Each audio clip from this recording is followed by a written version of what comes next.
majority do provide affordable housing, but they can be used for other projects. The property is held in perpetuity so that it remains affordable for the community. So there's no right to buy.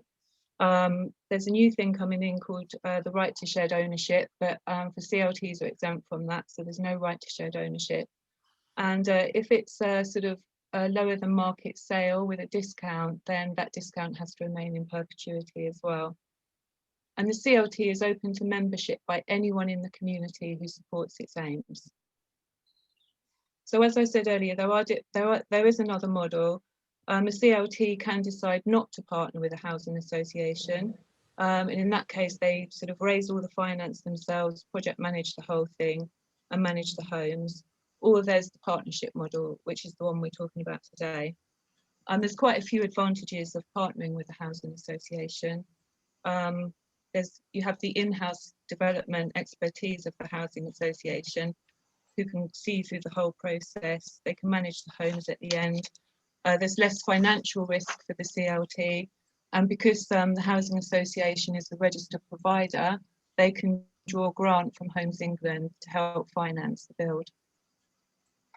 So, as I said, CLTs can do other projects as well. So there's quite a few listed here, but the majority are normally housing.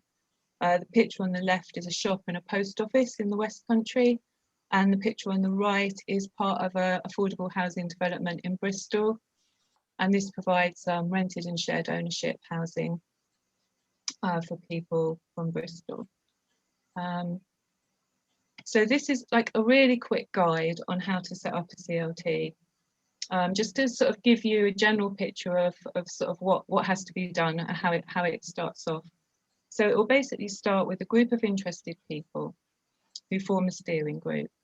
And so that can be 5 or 6 people, and it can be a parish council, or it can be anyone from community can do it. It could be in a village, it might be a mix, it might be a few parish council, a few councillors, and then a few people from the community. And then they basically reach out to the wider community, tell them what they're doing, what their ideas are, and invite them to become a board member. Because the CLT is not a legal entity in itself, so it has to set up a legal structure. And the majority of CLTs actually become community benefit societies, but they can take up other forms. And all the time it's sort of making sure the community are aware of what you're doing. So, you know, community engagement, publicising the CLT, let them know what's happening, using social media, that kind of thing, holding public events when possible. And as I say, you invite the wider community who support the aims of the CLT to become members. And once they become members, obviously you have a much easier route to contact them as well, because you'll have their contact details. And there are grants available in various stages. So there have been sort of grants available to help set up and to pay for legal structures. Some local authorities have grants for this, but there are sort of other sources as well. So once a CLT has sort of set up, one of the first things that they would need to do is to undertake a housing needs survey.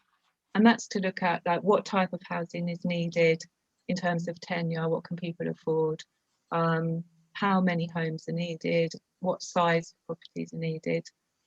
And right, we can do housing needs surveys to inform what you really need to be building. And then partner with a housing association and sort of agree with the housing association the size of development you're looking at. Normally, to be honest, they're not that big in a village. You wouldn't be looking at a huge site, maybe sort of 15 at the most, 20, something like that, or it could be much smaller. And so you agree with the housing association what you're going to be, what type of development you're going to build, what tenures are needed, and then look for a site. And what we do, you can do sort of desktop site search. So looking for a site in a village, you can start by just doing a sort of map-based exercise, looking at where there is land, maybe approaching landowners to see if they'd be willing to sell. You could do a call for sites, just generally sort of publicising in the village, this is what we're doing. Are there any landowners who have any land they'd like to make available for this? And in villages, you have the advantage in rural areas of being able to use the rural exception site policy. And that means you can look at sites that wouldn't normally be available for open market housing. So you wouldn't normally be able to build open market housing on them. But it's a planning policy that allows this exception for development if there's a proven need for affordable housing from local people. And so that need is obviously proven through the housing needs survey. The values of exception sites are much lower. I mean, I think we all know that open market land for open market housing is extremely expensive. So the lower values of an exception site make it actually viable for affordable housing to be built and financed. And then there's this sort of continuous engagement of letting the community know what's going on and allowing them to become involved. So briefly, this is how the model works between a community land trust and a housing association. So the housing association would buy the land from the landowner, maybe on a lease, it's a 125-year lease, and simultaneously the CLT buys the freehold of the land off them for £1. So the CLT now owns the land. The housing association finances and project manages the development of the homes using their in-house expertise that I talked about earlier, but the CLT has input all the way through. So, they'll have, to say there's a big choice of sites would not be true. So, very often you may only have one site that you can develop on, but, if, for instance, a couple of sites came forward, then obviously it would be a sort of discussion about which site the CLT preferred. So the CLT has all input into the design. They can apply for some grants to assist the development. So the sort of early costs might be involved in taking the scheme up to planning. And as I said before, the housing association, because it has registered provider status, can draw a grant from Homes England. It doesn't finance the whole build, but it goes towards financing the homes. And the housing association manages the properties once they're built. So I'll just tell you quickly about Shepherdswell Clt, because these are a local CLT. Shepherdswell is in the Dover area. And so they began in 2013, and it was the parish council and the parish plan group at the time wanted to see if there was a need for affordable housing in their village. They hadn't heard of a CLT at the time, but it was just a sort of standard local needs housing scheme. And so I did the housing needs survey with them, and we did a site search. But from that site search, nothing came forward. The project went on hold for a while. But in 2015, I actually organised an event that was explaining this, what I'm explaining to you now, the Housing Association and CLT partnership. And the event was presented by the Wessex CLT project. And they've done lots of these schemes already in the West Country. They've got many schemes already built. So after that event, the housing group from Shepherdswell decided that they'd actually try and become a CLT, in the hope that it would reinvigorate the project and bring land forward. And they decided to partner with English Rural Housing Association and were constituted as a community benefit society in 2017. Once English Rural got involved, site search was revisited, looked at all the sites we'd already considered. I think there was about 14 or 15 or so, and then looked for any new sites as well. And a couple of new sites sort of did come into the mix at that point. But sort of a lot of narrowing it down to either sites that were available. So obviously there might have been some sites that were feasible for development, but the landowners didn't want to sell. So you can't take that forward anymore. And we did find a few sites that looked like they'd be okay, but the landowner didn't want to sell. But then we sort of came up with two sites where there were possible landowners. One was already had been considered at the very beginning, but the landowner didn't want to sell at that point, and the other was a new site. So they're both potentially interested in selling. The CLT obtained funding from Dover District Council grant schemes, their community housing grant scheme, for feasibility studies on the two sites, which were undertaken with the permission of the landowners. But after those feasibility studies, they were both considered feasible for development. But one of the landowners, the sort of new site that we'd found, the landowner of that site, they decided they didn't want to actually sell at that point. And so we were left with this one site. That's the site that is going forward now. We updated the housing needs survey last year because the first one was sort of out of date, needed to sort of update the need, find out, exactly what it was now. That was all done. And a planning application has now been submitted for 10 affordable homes for people with a local connection and 3 open market bungalows. And the open market bungalows are there for cross subsidy. So the sale of those bungalows helps finance the affordable homes, because financing them is obviously something that has to be overcome. I said the Homes England grant doesn't cover the whole financing of the properties. So these 3 open market bungalows will cross subsidise. You can't keep these just for local people, the open market bungalows, but they are going to be what's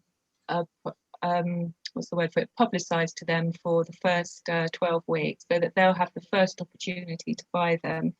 And in the same way that, I've already said that we always have to find this need for older people who want to downsize or move to more suitable housing. This could also meet that need as well, by providing these bungalows. That's really it. That's a bit of a quick whistle-stop tour. We do have a more technical presentation on this CLT and Housing Association model, which is available online. It was the presentation we put on at the end of last year, so you can see that online. These are our contact details, Kent Community Housing Hub. And so if anybody wants to talk to us, any more about this, please get in touch, or just for general interest, or if you're thinking of doing something in your community. So that's it for me. I'm going to hand over to Alison and stop sharing now.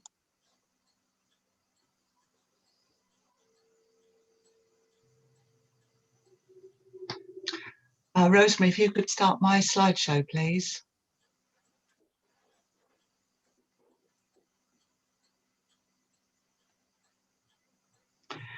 Good afternoon, everybody. My name is Alison Thompson, and I'm the Deputy Development Director for English Rural Housing Association. I can't see the slide screen at the moment. I don't know if... Is it there, Rosemary?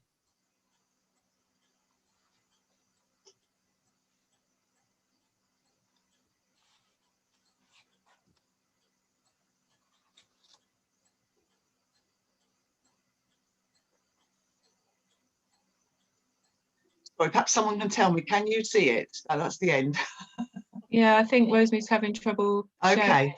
Oh, there we are. Lovely. Thank you, Rosemary. Sorry about that. Technical hitches. Right, can I have the next slide, please, Rosemary? English Rural is a specialist housing association, only developing, owning and managing homes in small villages. In Kent, we have homes in 33 villages, and the average size of each development is around 8 homes. Each scheme is tailored to meet the needs of that particular community, which will have been identified through the housing needs survey that Tessa talked about. All of our homes are occupied by local people who have a proven connection to the village. None of our affordable homes have ever been lost to the open market. Our tenants do not have a right to buy, and our shared owners cannot staircase and buy the whole property outright. The homes therefore remain in the community for future generations. Next slide, please, Rosemary. Our work is based on meaningful partnerships with parish councils, local authorities, rural housing enablers, landowners, and more recently, community land trusts. We are always invited into a community and believe that the involvement of that community is key in developing local needs housing. The early work of this community land trust in engaging with the community is essential, as is their involvement in the site search process. Our developments are built on rural exception sites, as Tessa explained, and this policy ensures that the homes will remain affordable in the community in perpetuity. Next slide, please. Every village is different, and often bespoke and imaginative local solutions are required. Consultation with the community is important, and community land trusts can facilitate this. Feedback should be sought, for example, on the design, size, tenure, and materials to be used on a proposed development. We work with a whole range of local landowners, and in addition have acquired land from the Diocese of Canterbury, church commissioners, and other charitable trusts. In our partnership with Shepherdswell Clt, English Rural is purchasing the site from the church commissioners, and in return for a long lease will convey the affordable housing land to the CLT for £1, as Tessa said. Next slide, please. As mentioned earlier, all of our homes are allocated to local people, and when working with a CLT, we encourage them to tailor their local connection criteria and discuss which priorities are important to their community. These discussions will need to involve the local authority to ensure that the eventual allocation process runs smoothly. English Rural will build, own and manage the homes, but our partnership with the community doesn't end with the completion of these homes. Each scheme has a dedicated housing manager, and this ensures a continuing relationship with the Community Land Trust and the Parish Council. Establishing a project to deliver affordable homes for local people in perpetuity is one of the most important ventures that a community can undertake. And Community Housing Hub is there to provide support, advice and training, and by partnering with a housing association, they can provide the funding and development expertise. Thank you.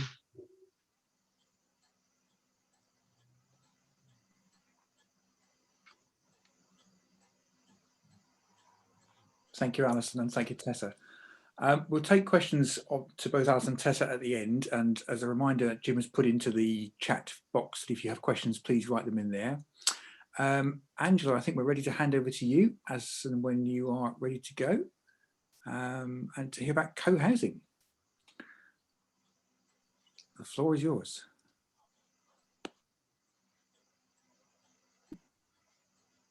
You might want to come off mute. Somebody, thanks.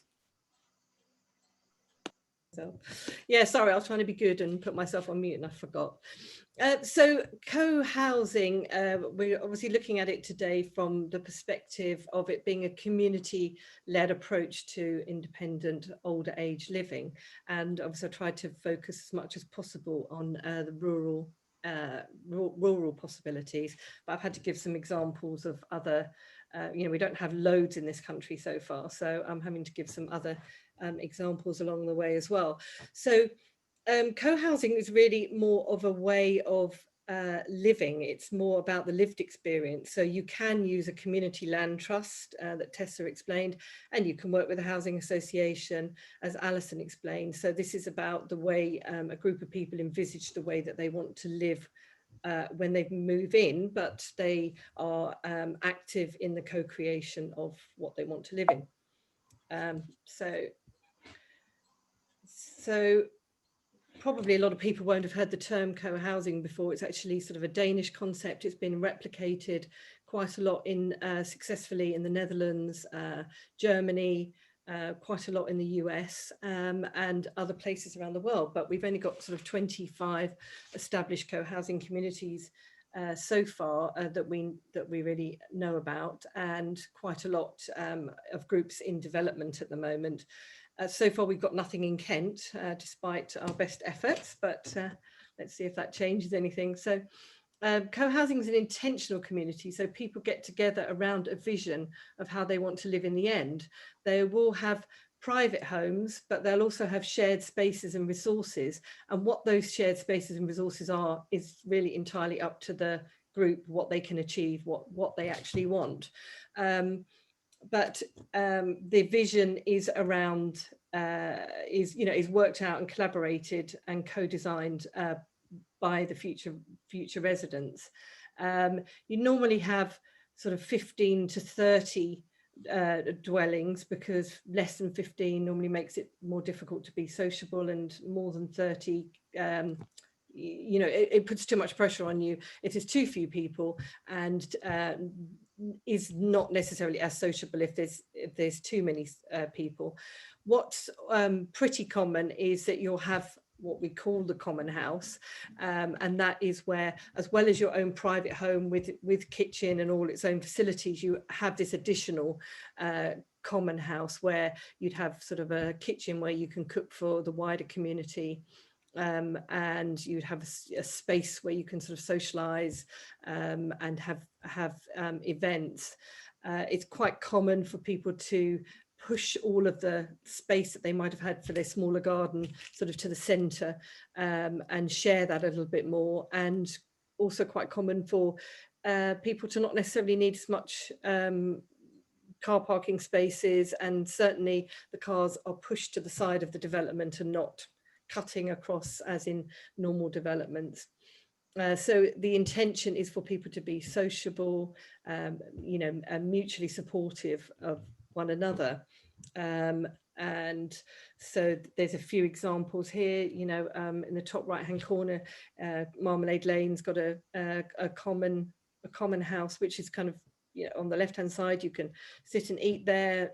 They've got a dining area. To the right they've got a kitchen, and behind where the people are sitting, because they have got children in their community, they've utilising that space to be a children's play area. But equally, as maybe children leave, and they can decide to repurpose that space the way they want to. It's quite common for people to want to have a lot, shared allotments or food growing areas, maybe something that they didn't want to take on when they lived in a home on their own, but quite happy to be part of something that where it's communal, and obviously lots of spaces that people can gather in. I just, from that perspective, you probably crossed a lot of people's mind. It's like, with this COVID-19, what's the point of having shared spaces where you can connect? But what we've found is that because a lot of these groups have got to know each other so well, they're already living and knowing each other really well. They've used digital communications well. You can still sort of wave to one another, and they've been able to utilize their common spaces in different ways. At Marmalade Lane, they invited in a local farmers market and sort of did a socially distanced market at some point. So the joy for a lot of people is the fact that they actually own and manage their own spaces, rather than it being owned by housing association or parish council, if it's a community centre. So even though the Older Women's Co-housing Group created co-housing in London, they are the best known older age co-housing group so far, and it took not necessarily this group of people, they moved in, but it actually took 18 years from them seeing an example in the Netherlands and wanting to replicate it. It took them that long to do it. And they did actually work with Hanover Housing, and some of the properties are actually owned, and some of them are owned or rented out by another smaller housing association. So They've got, as you know, as well as this shared grass area, they've got allotments. They've got you know, a sort of a workshop, shed space, shared laundrette, and I mean, it's just amazing. You know, if you go and visit them there, they're sort of aged between 50 and 90, and you know, sort of such a vibrant group of people living out their older age, you know, in a really positive way. This is a rural co-housing scheme. It is actually intergenerational, so it's not solely for older age. But this is on the River Lune, and they used a mill, you know, the site of a mill, and turned it into really, it's an eco-village, you know, so it's highly sustainable, you know, was part of the vision that they had there. But they've also turned the mill into a two-story sort of co-working space that the community can come into, and it's very much about, you know, none of these aim to be sort of gated communities. They're all really outward looking in terms of the wider community as well. And that's been so successful that they've now purchased this piece of land to the side, and they're actually creating you know, solely senior co-housing development. So it's been so well received by, you know, the local councillors and the local community that there's really support for that, the extension of that. And it's, you know, a really good example of how when you get embedded in the community in that way, it can be, you know, lead to other. And in fact, the people that run Lancaster Co-housing are also helping a community land trust nearby to get another project off the ground that's not co-housing. So, you know, it can really have a stimulating effect. Cannock Mill Co-housing opened last year, just before lockdown actually, in Colchester, and they also took over an old mill, kind of a theme going on here.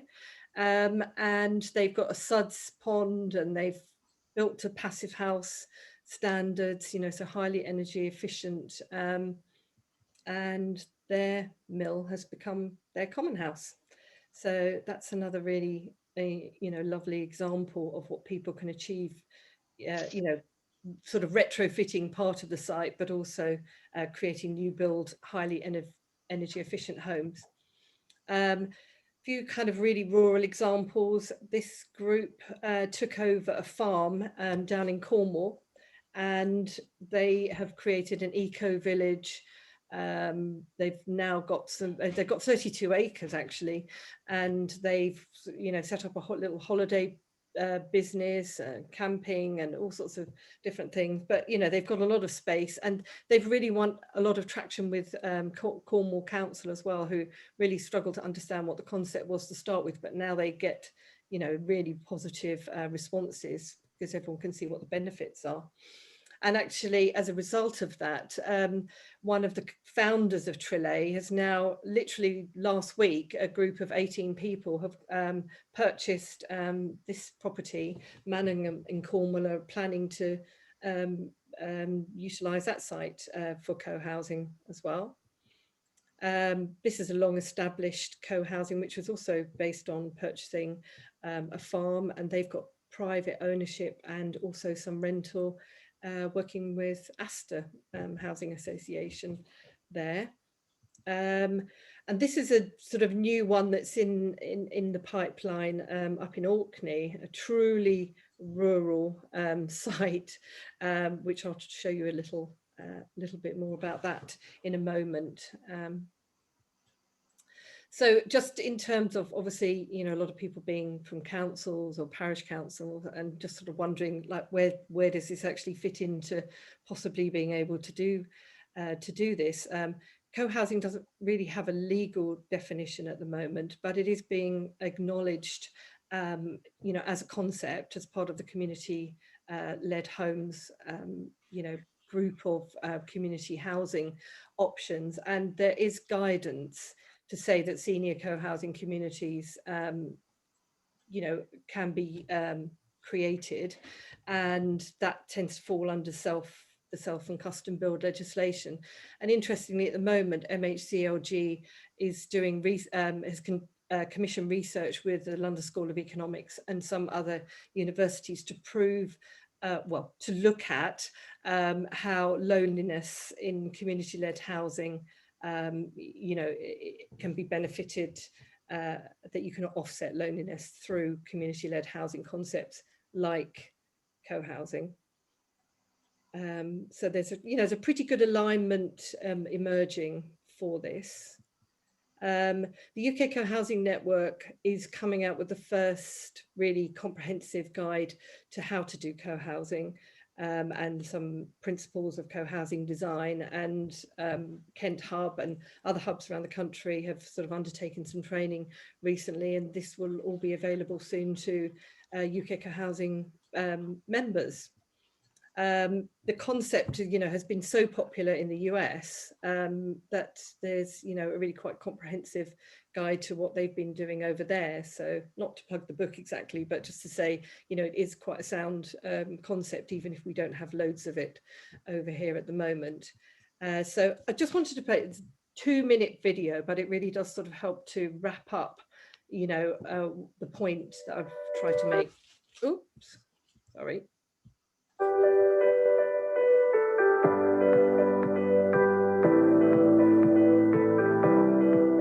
Hello, my name is Jenny. I'm from Hope Co-housing. We live in St Margaret's Hope in South Romsey, one of the Orkney Islands off the north coast of Scotland.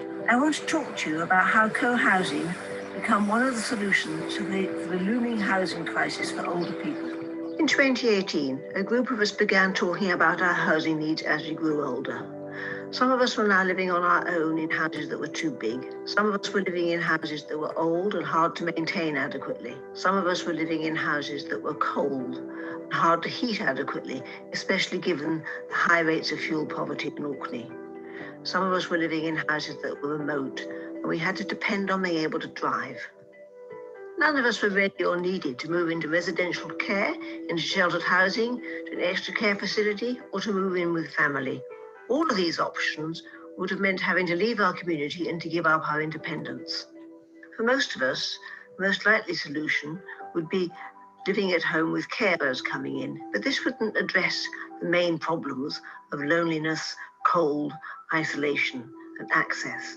We're all of us long-term members of our community, having worked, lived, and been active in it for decades. For example, all of us have been involved with this local craft cooperative. We've run our own lives, we've made decisions for ourselves, and we wanted to go on doing that. As we considered the advantages offered by co-housing, we became more and more convinced that it was the answer to our needs, with this offer of living independently in an intentional community run on cooperative lines. We have an innovative design for 5 houses and an internal street. We have eco-aware homes with low heating costs to address the high rates of fuel poverty. We have great support from our local community and from our local councillors. We have planning permission. We've had 2 tenders from local building contractors. And thanks to Orkney Islands Council, we've got this site at the heart of the village and in touch with all the community's services that we need. We're now facing the final hurdle, but it's a big one: finance. Affordable rental co-housing is new here. There's no easy route to funding. We have all willingly put money in from our own resources to get the project going, but those resources are finite. We believe that investment now in senior co-housing will pay dividends later on. Time is not on our side. In the past few weeks, some of us have had health problems that highlight the difficulties of living alone or in negotiating difficult staircases. We need our new home soon if we are to fulfill our vision of active old age for ourselves and for our successors. So, you know, I think they just really sum up so well what, you know, what plucky people in a community can actually do. You know, if you know, if they've got a vision to do something, to be pioneering, and with the support of the local community and local councillors and parish councillors and policy, you know, that these things can actually happen a hell of a lot more. And we'd really like to see something happen in Kent. So obviously the hub is here for exactly these kind of purposes, is to help people to understand what the different options are for maybe the intentional type of community that they would like to make, and for affordable or even open market options on how to downsize and live out a better older age. So thanks very much. Thank you, Angela. I'm going to open it up to questions. I realise we have none in the chat function just yet. And so what I would suggest is, if you want to ask a question, just pop your name in the chat, and we can take things from there. I'm going to, Chris Fibbins has raised a hand. So before I could do my emergency backup question to you all, Chris, would you like to come online and pose your question, please? Hi, it's afternoon. Yes, good afternoon, everybody. I'm from the Medway Towns, and like some other areas, you probably appreciate there's a lot of building pressure. In fact, because of the local plan dating back to 2003, there aren't currently any village boundaries that mean anything. So rural exception sites would be very, very difficult to achieve at the state of the local plan at the moment. But there are developments happening, developments which won't necessarily very popular with local residents, but they do include an element of affordable housing, which goes out to some housing associations or other organisations for providing. I wondered whether the opportunity in the case of an area where you can't get much in the way of rural exception sites, whether you could actually use or negotiate with people about using some of the affordable housing elements of developments that are, in one case has already happened, in about 2 or 3 other cases may well happen in the next year or so, and be able to take some of those properties on as a community-led housing development. And the other issue was really, I think the concept, I've managed to basically sell that to our parish council. I think the concept is great, but it's I think the only stumbling block is getting started with a proper business partner, a housing association, or however that comes about. But we'd be keen to get started straight away if that was a way forward, using some of the affordable housing element that's been allocated. Yeah, I can answer that to an extent. I mean, it is possible for a community land trust, for instance, to take on the affordable element of a larger housing development, but it does need a lot of very early engagement, and obviously you would have to have your CLT set up. So if it would be a community land trust, for instance, get it all set up and then start really early engagement on that with your local authority and with the developers who are going to be building out that site. But it is a possibility that you can do that. So basically, the affordable housing element that has to be built on these sites anyway is actually taken over by the community land trust, and is still provides affordable housing, but it's kept much more sort of controlled for local people and also more suited to what the local people need. But it does really depend on very early engagement. So I don't know if that helps at all. I was thinking, Tessa, that sometimes these areas might actually, the affordable housing element might actually be too large for a community development. So it'd be a case of taking on some of the properties. And there have been cases of that where they haven't taken on all of them, but they've taken on some. So some of the affordable housing element has been taken on by a community land trust. There are examples of that in other parts of the country. Unfortunately, in Kent, we don't have. We're sort of at early stages of community-led housing, really. But there are examples from other parts of the country, and we could kind of, if you wanted to get in touch, we could show you some examples of where that has happened. There are other CLTs in Kent who have been considering that as well. They haven't got that far, but they've considered that as an option for development. But I think they are able to also use the exception site policy. So it's a bit of a shame in Medway you don't have that available. So. I see Susan's got a hand up. Susan, did you want to ask a question? Hello there. Good afternoon. Yes, my name's Susan Kulcheski. I'm a parish councillor, Fannington, Canterbury. My question to you guys today is, I'm reasonably new at doing all of this, so excuse me if I come across as a bit ignorant, but we're in the stages of doing a Fannington local plan for our community, and I was given these details to come along and to hear your presentation today. But you're talking about rural quite a lot of time, but for Fannington we're not exactly rural, we're kind of urban, suburban, and I was wondering if your concept would actually work for us. Yeah, well, I mean, the hub covers, the Kent Community Housing Hub covers urban and rural areas. It's just that today we specifically decided to focus on rural areas for this session today. So I know that I've been talking to your parish council about doing a housing needs survey in Fannington. Oh, hello, I missed that one, sorry. Yeah, nice to meet you. Yeah, hi. Yeah, yeah, we had a meeting with them last week or so through MO at Canterbury City Council. So, yeah, I mean, community land trusts, co-housing schemes can all be done in urban and rural areas. We've just decided to focus on rural areas today, but the hub does cover, thank you, because I did forget to say that at the beginning, that the hub does cover urban and rural areas. So. Okay, thank you. I've got a message from Lois, I think it is, asking about a site in Edgerton. Lois, did you want to ask your question, or did you want to keep it private? Hello there. Yes, I'm quite happy to ask the question. Can you hear me? Yes. Yes, good.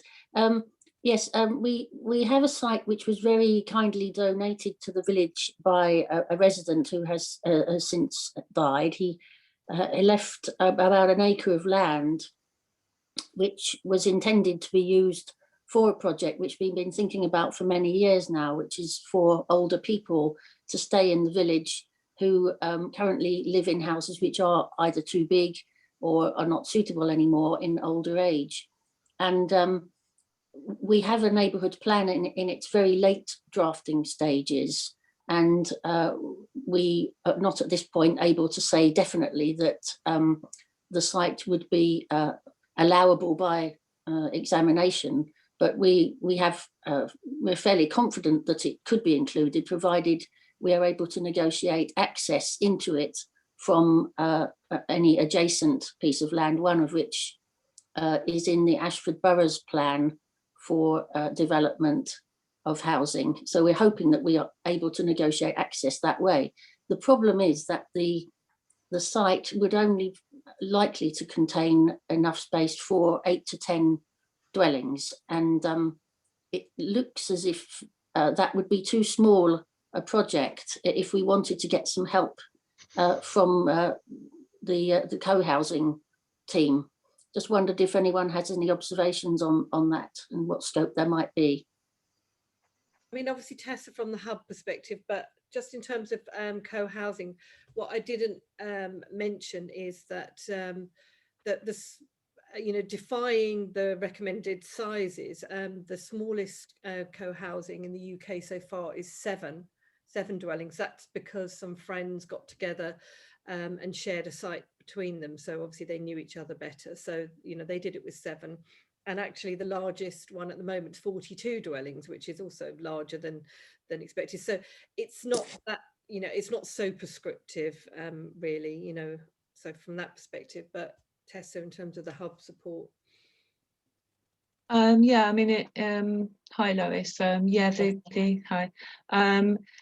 Yeah, I mean, from a hub perspective, that's not too small. I mean, I think co-housing have sort of been to sessions where, there's I have been told about smaller co-housing schemes, and I actually think, in rural areas in Kent, they probably wouldn't be necessarily very big. And I know about your, this is exactly what, as you said, what you've been doing in Edgerton is to try and provide that housing for people who want to downsize, more suitable housing to stay in their village. So that's exactly what you've been doing. But I think, you could it could become a co-housing scheme, and I think that would be a lot to do with the design. I don't know where you've got to in terms of the design. No, we haven't got any further because, as you know, Tessa, you very kindly helped us with the housing needs survey, and that made it very clear that we did need mostly housing for people who are private owners already, but maybe one or two who rent at the moment. But because of the neighbourhood plan, the stage at which that has reached, and the need to gain the access to the site itself, then we haven't made any progress with any design.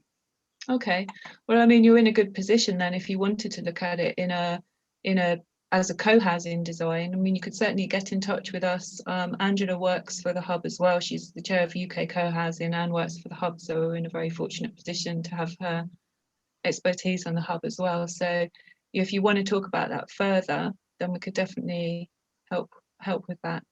Thank you, that's really helpful. Very glad to hear that. Thank you.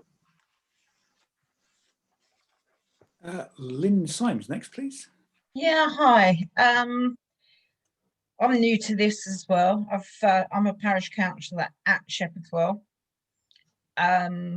The parish council itself is a bit split at the moment on the proposed development, but so I can't talk on behalf of them, but I can on side of the villagers that live close by to the site, and their concerns, which I don't know whether it can be addressed or not, is the fact that the site comes out onto a very narrow country lane, which has parked cars along one side. There's nowhere else to put them.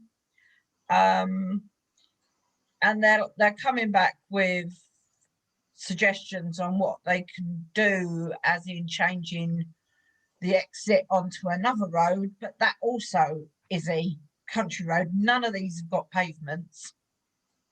And you're literally stepping out onto a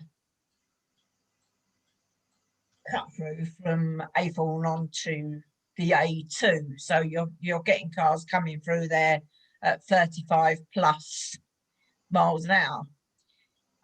So is it right that they should be able to, or is there anything they can do to make the site safer?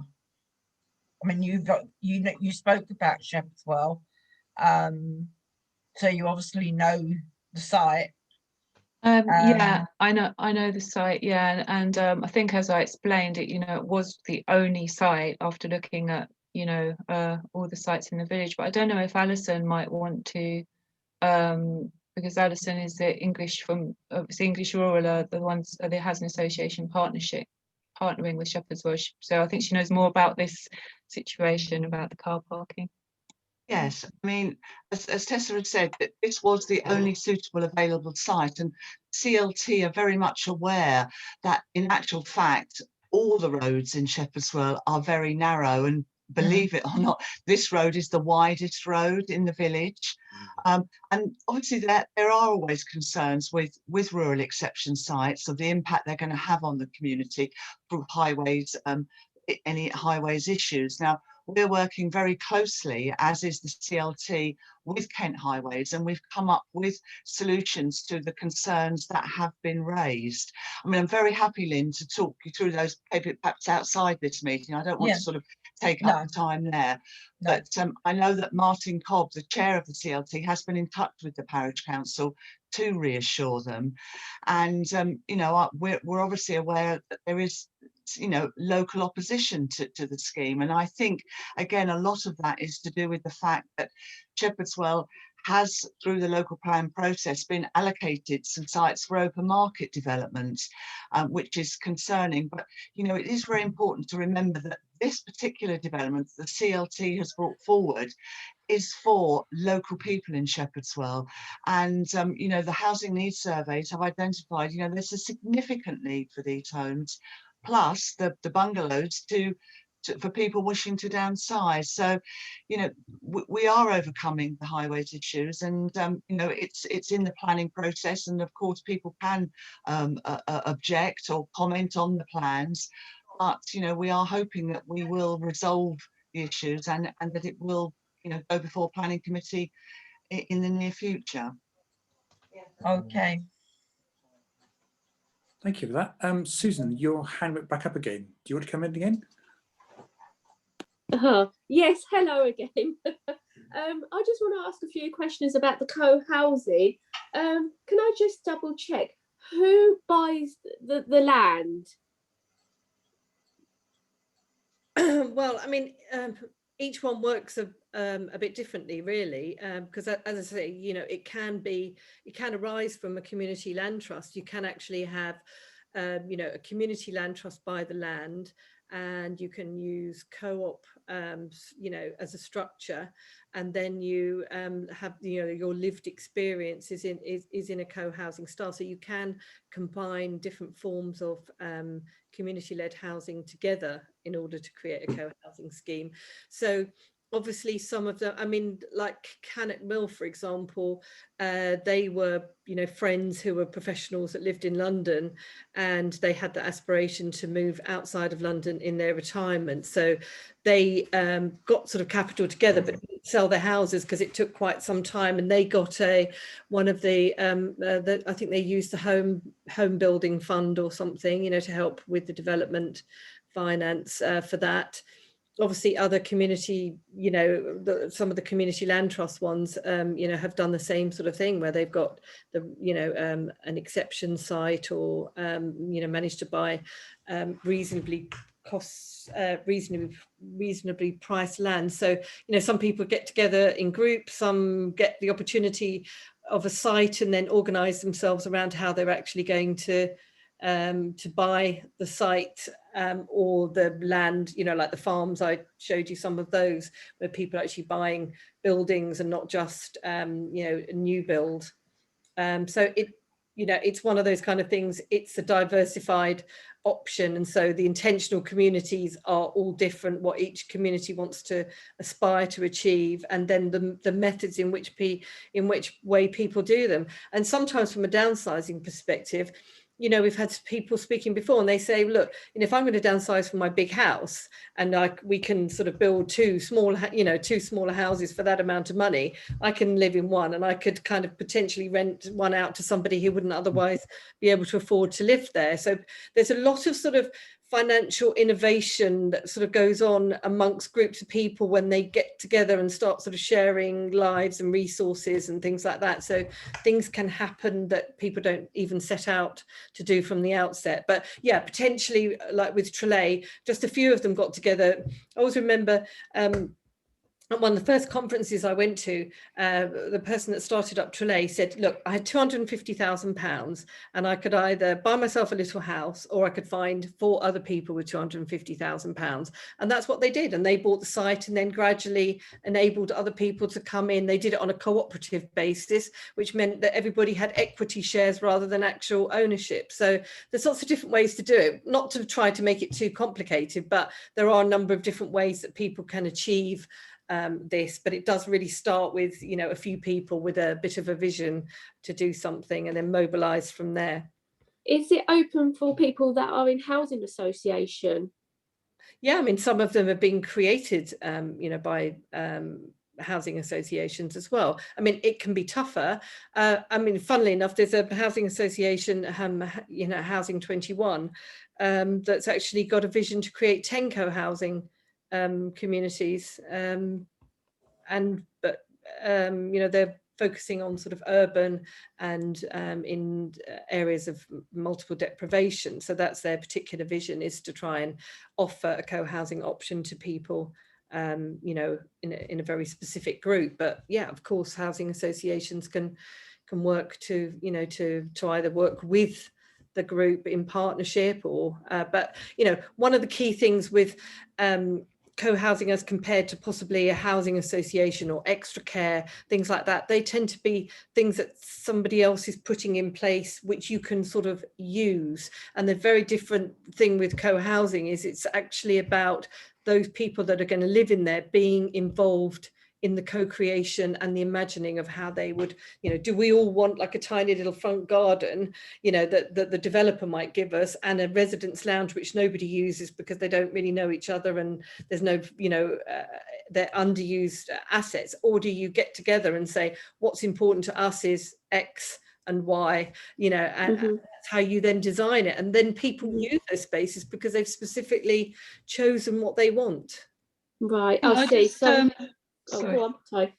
Sorry, I was just going to say that we are, as the hub, we are going to do some more focus work on co-housing as well. So this is kind of a first session that we've really been talking about co-housing, and we are going to do some more sessions on co-housing and sort of more in depth about funding and that kind of thing as well. So yeah, but sorry, did you want to ask another question? Well, yes, I was just trying to get it clear for myself. Is what I'm looking at is more sort of co-housing for people that are in housing association that want to retain in the area, and that's more what I was more focusing. By the sounds of it, it's coming through as people getting together and perhaps wanting to all live together. That's what I'm hearing more than people. That's what I'm not saying it's a bad thing or a right thing. I'm just, you know, trying to get it clear for myself. Yeah, but I mean, you know, you could equally have a housing needs survey that showed, you know, a need for downsizing, and you could work around the idea, like Lois said, you know, of you know, you've identified that there's a need for that. Get it into your neighbourhood plans or local plans, you know, as aspirations that you have within the community, which can help you later on down the line. And you know, a community land trust can get together. You know, you might want to use that piece of land that's owned and create a community land trust. And so sometimes you find people organise around that. So it can, co-housing can be a group of people that come together that are very place-based, you know, that from their local area, or they can be a community of interest. So they come together because they want to live in a certain way, and they may come from different areas in order to do that, you know, one place. So there's a number of different ways it can be done, but certainly with the Housing 21 model, it will be, you know, the housing association's ultimately going to build it. Nobody's putting in their own, you know, equity into that, but it's about how do you kind of get that engagement from future residents when it's the housing association that's funding it. And that's, you know, that's what they're looking at. That's the challenge, you know, to try and make it a more collaborative process. That's lovely, thank you. Thank you both, that was fascinating. We've got two more questions to come, and then we're going to draw things to a close today. Just so you know, one is coming from Claire Escombe, one from Dawn Bramer. So Claire, would you like to pitch your question, please? Hi, thank you. Can you hear me? Yeah, good, sorry. It's a question. I'm on council in Hawkhurst, and although we're a village, I might have got this wrong, but I'm pretty sure that I've been told that actually we aren't, we don't have many sites that could be rural exception sites, or not much of the village is available for that, if any. And my question was, do English Rural only get involved in rural exception sites, or if the village were to form a community land trust, would there be a possibility of other lands? Yes, Hawkhurst is quite an anomaly. We've had these discussions before. English Rural, our main core work is working in smaller village, and that is judged by less than 3,000 population.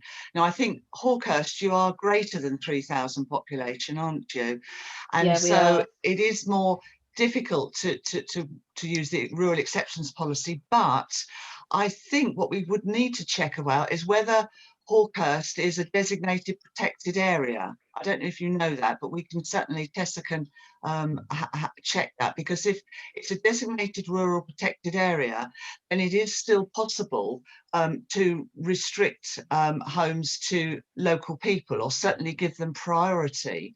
So whilst, yes, we normally work in smaller villages, we have done one or two larger villages where it's been possible to restrict the sale. I mean, our whole ethos is to build homes that are going to remain in the community in perpetuity. So it could well be, Claire, that Hawkhurst could come under that umbrella. So can I suggest that perhaps you make contact with Tessa and we can look at that? Yeah, well, thank you. That's really helpful. Thank you both. And this feels like the build up to this is like the headline question, I suppose. It's the last one if this was a festival. So Dawn Bramer, the floor is yours. Yes, I'm on Mepham Parish Council, and I know our council has been in touch with Tessa on occasions and others. Our situation is we've had a rural needs survey. We obviously have a need for housing, but on the other hand, we have the local plan and they would like to build large developments. It all seems to be that if you want to have rural housing on small scale sites, you have to rely on the altruism of developers. And that, frankly, in the current climate is just not there. I mean, how do you feel about the way round that sort of thing?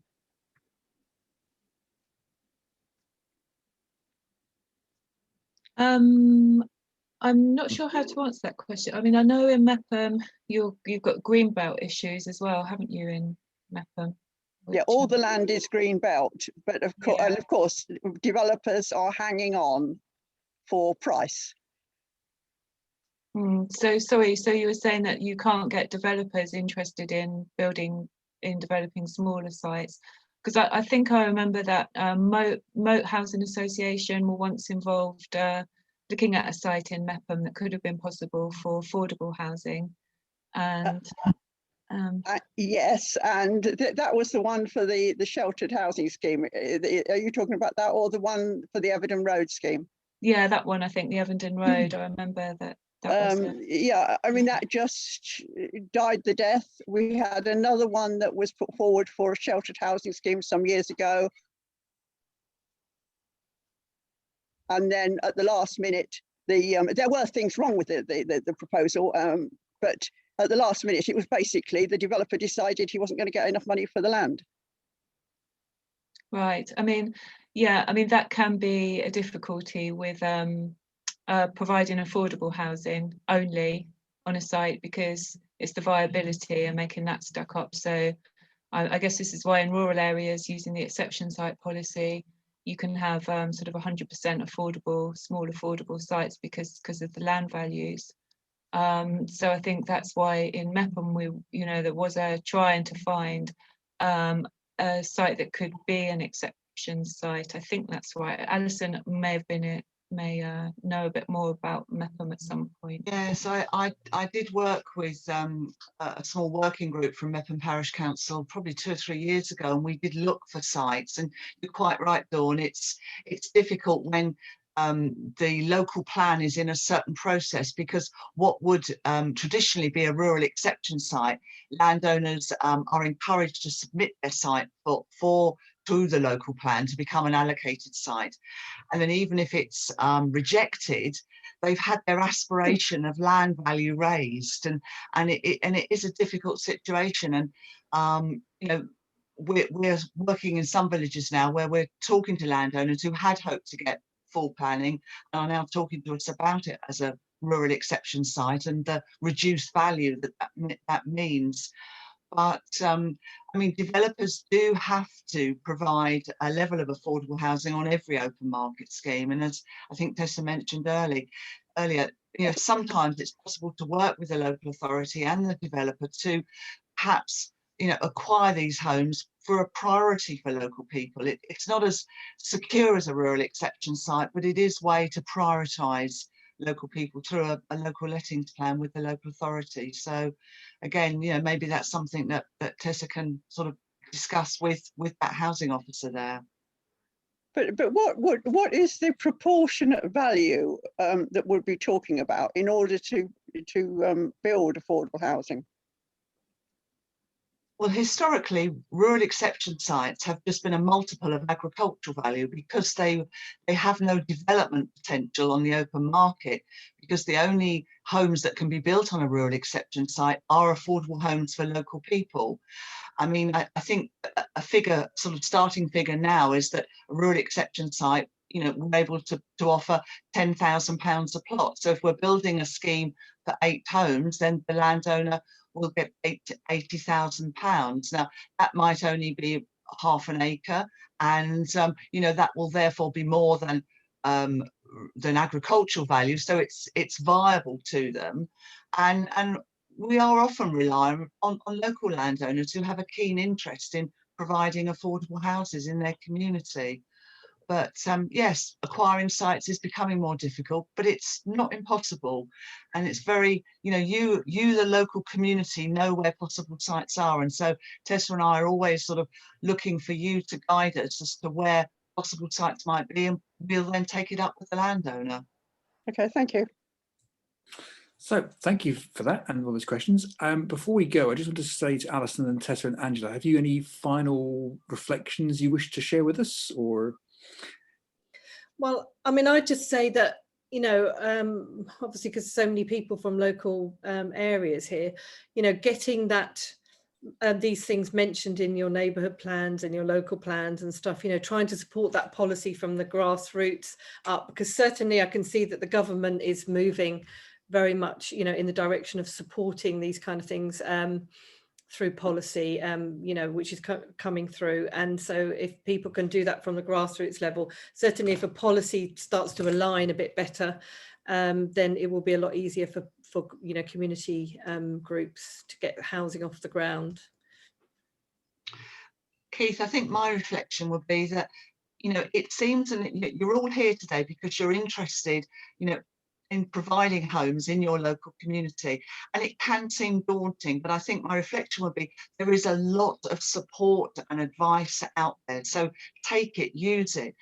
You know, Kent Community Housing Hub has, you know, a lot of contacts, a lot of consultants at their fingertips who can help you, so you don't be too daunted by it, but the rewards are immense. You've only got to talk to communities who have local needs housing, and the benefits that's brought to their community is incredible. So don't be deterred from starting. You know, ask for help, it's out there.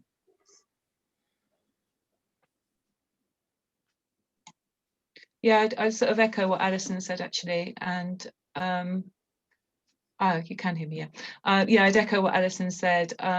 You know, we've given quite an overview of these different options today, and obviously that, you know, there's a lot more that goes into it, but we're very happy to talk to anybody who wants to know more. Through the Kent Community Housing Hub, we've got a lot of expertise that we can tap into as well. We have technical advisors who have worked with community-led housing groups through all the process of developing community-led housing and all the different types, co-housing, community land trusts, cooperatives, which we haven't even talked about here. So you know, we're really happy to get in touch, even if it's just for you know, just a chat about what you might want to do. Yeah, or just for more information, please, yeah, feel free to get in touch with us. thank you. All it leaves me to say now is to thank Rosemary, our rural housing enabler, who's been running this event behind the scenes. You may have seen her on the screen occasionally. I want to thank Jim Boots for prodding me to notice whose hand was raised when we were in the Q&A. To Alison, Angela and Tessa, thank you for your presentations. To all of you who posed questions, thank you for those, and for listening, for giving up your time. I wish you a fine weekend when it comes, and we hope to see you engaged on this agenda as we go forward. Thank you for coming along. Oh, round of applause. I'm going to tweet about that.